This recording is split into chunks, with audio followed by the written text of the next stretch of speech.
Okay guys, before you watch this video, I'm announcing the Man Clan, Taos, New Mexico, June 25th, Friday, Saturday, and Sunday. We're gonna have sweat lodges, Qigong, breath work, dream, purpose, legacy, get you clear on everything you need to do to become alpha, baby. Hey guys, Troy Casey, certified health nut, here answering your guys' questions.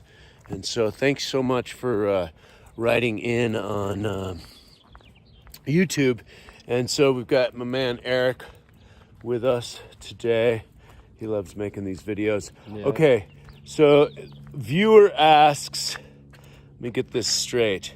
Love your videos. The unrelenting self-love and quest for more love, more light is admirable. Okay, thank you.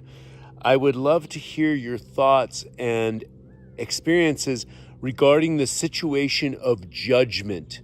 I am a 23-year-old young man, and I have recently admitted to myself how susceptible I am of others' opinions of me, held prisoner by it, really. Be awesome to have you talk about how to fortify the castle upstairs while leaving it open to the abundance of the world. Much love from Ireland. Mr. Casey, Irie is strong in you. Boom. Okay, so let's unpack this. You know, Eric has a ton of wisdom, and I'm going to let him start off on this one. So basically self-judgment, which goes hand in hand with self-incrimination, self-judgment, and which goes hand in hand with judging others. So Eric, why don't you take that away, brother? Yeah, so when I listen to that and I hear that question, what comes up to me is to like the judgment we're feeling from others is like a reflection of the judgment we have towards ourselves and that we're projecting out into the world. And so an interesting story I can share is when I used to walk barefoot a lot, which I still do, but I was a lot more insecure in myself. And when I would, walk past people, they would have this like whole weird vibe to them. And it wasn't until I started to really own it and be full in myself that people would approach me and think it's cool. And I started to associate the thoughts and feelings I was putting out with the reflection I was getting back. And so ultimately it comes back to self-love and how much can we accept ourselves, good, bad, and ugly, all of it, and really own it and stand in that. Well, yeah, and you've been talking a lot lately these last couple of days about filling up our own cup, yeah, and attracting other people that have their cup filled so that we're not bogged down by their emotional tyranny or taking of the hostage, being self-reliant as opposed to dealing with other people's shortcomings, especially what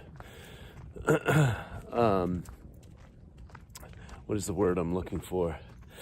When you get around someone that's self-conscious or insecure with themselves, they can drag you down. So let me unpack this judgment thing. Definitely, I like the aspect that Eric brings in to play with the we're only judging ourselves, and then we attract that magnetic energy towards us. I guess with me, my story goes a little bit deeper because I was married for a long time, and then I went through a divorce at around 50, and I was a little upset with myself that I had created that much pain in my life, and it pushed my family away to whatever degree was my responsibility, which can basically be like 100%, right? If we're creating our own reality. So I was a little bit frustrated, and I had been in front of the camera for many years, and I had short hair. When I went out to shoot, sometimes my shoots, I would prepare 2-3 weeks out, right? Get my body in shape, Maybe do a little fasting before. Oh, bunny energy. We got the bunnies around on the trails.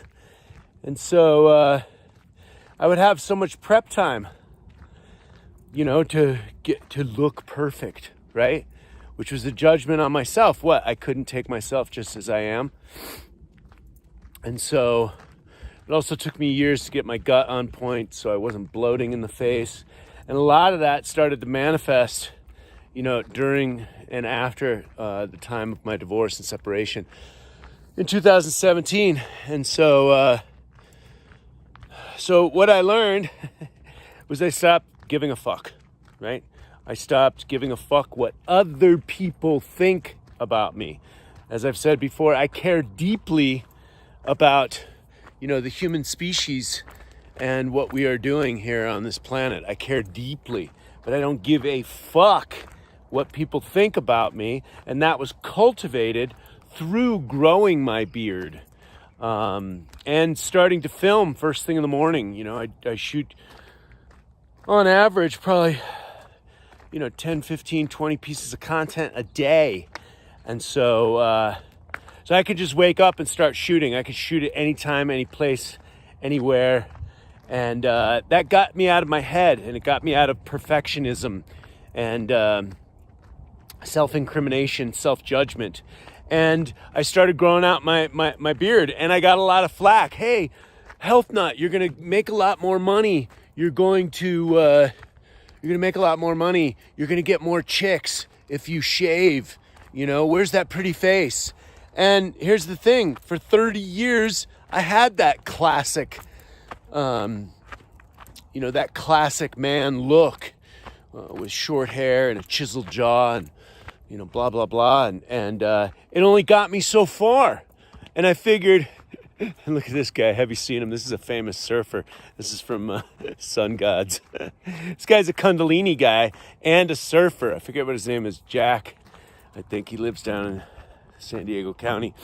So anyhow, you know, I just started growing out my beard like this guy, right? And it was so freeing. And I was also listening to a lot of Bill Burr, and he's a great comedian, American comedian.